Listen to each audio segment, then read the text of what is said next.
সারা দেশে ২৪,০০০ কেন্দ্র ঝুঁকিপূর্ণ বলে জানিয়েছেন পুলিশ মহাপরিদর্শক বাহারুল আলম।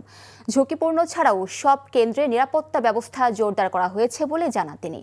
সকালে পুলিশ হেডকোয়ার্টার মিডিয়া সেন্টারে সংবাদ সম্মেলনে এসব কথা বলেন তিনি। আসন্ন নির্বাচন পুলিশের জন্য জনগণের আস্থা ফিরিয়ে আনার জন্য সুযোগ বলে জানান তিনি। মব করার সুযোগ নেই উল্লেখ করে তিনি বলেন, এমন কিছু হলেই কঠোর ব্যবস্থা। আমাদের যে সিকিউরিটি অ্যারেঞ্জমেন্টটা এখন আছে, ইলেকশনকে ডিসরাপ্ট করার মতো কোনো শক্তি নাই। কোথাও একটা ক্রাইম হতে পারে, একটা ডাকাতি হয়ে যেতে পারে, একটা খুন হয়ে যেতে পারে, কিন্তু ইলেকশন ডিসরাপ্ট করতে পারবে না। অন্যান্য ইলেকশনেও তো এরকম হয়েছে যে একদল লোক হঠাৎ করে ঢুকে গেল, ঢুকে সিল টিল মেরে দিল, তো ওইটাকেও তো আপনি মবই বলবেন। তো এটা তো চিরকালই ছিল। এইবার ইলেকশনে পারবে না, আপনারা নিশ্চিত থাকেন। রাজধানীর আইন শৃঙ্খলা পরিস্থিতি নিয়ে জানতে চাচ্ছি সিনিয়র করেসপন্ডেন্ট আপেল শাহরিয়ার কাছে। তিনি আছেন ডিএমপি কন্ট্রোল সেন্টারের সামনে।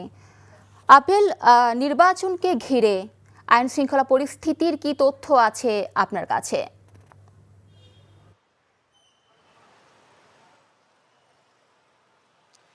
জাতীয় নির্বাচন ঘিরে নিরাপত্তা ব্যবস্থা জোরদার করা হয়েছে।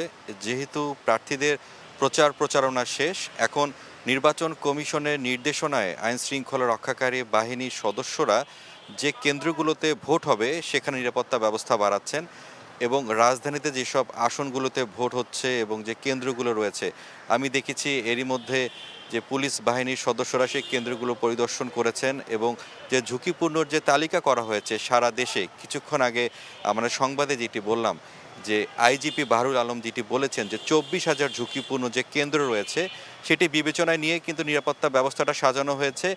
একই সঙ্গে এই সংবাদ সম্মেলনে আমরা আইজিপিকে প্রশ্ন ছিল, যেহেতু একটি মব কালচার আমরা দেখছি এবং এই নির্বাচনের সময় অর্থাৎ ভোটের দিন যাতে কোনো ধরনের এরকম বিশৃঙ্খলা বা অনাকাঙ্ক্ষিত ঘটনা না হয় বা মব সৃষ্টির বিষয়ে তারা কি ব্যবস্থা নিয়েছেন, তিনি বলেছেন যে কোনো সুযোগ নেই এবং কঠোর হাতে সেটি দমন করা হবে এবং পুলিশ বাহিনীর আস্থায় ফিরিয়ে আনা, অর্থাৎ তিনি বলছেন একটি ঐতিহাসিক নির্বাচনের দিকে দেশ যাচ্ছে, সেক্ষেত্রে পুলিশ বাহিনীকে সেই বার্তাটি দেওয়া হয়েছে কোনো দলের পক্ষে যাতে সেটি ঝুঁকে না যায়, অর্থাৎ নিরপেক্ষভাবে যাতে তারা নির্বাচনের দায়িত্ব পালন করে সেই বিষয়টি এখান থেকে কঠোর নির্দেশনা দেওয়া হয়েছে বলে তিনি জানিয়েছেন। একই সঙ্গে আমি রাজধানীর বিভিন্ন জায়গায় ঘুরে দেখেছি, ভোটাররা যেটি বলছেন যে এখন পর্যন্ত যে নির্বাচনের যে একটি পরিবেশ সেটি শান্তিপূর্ণ রয়েছে। তারা আশা করছেন আইন শৃঙ্খলা রক্ষাকারী বাহিনী যাতে আরও কঠোর ভূমিকা পালন করেন, ভোটের দিন যাতে তারা নিরাপদে নির্বিঘ্নে ভোট দিতে যেতে পারেন।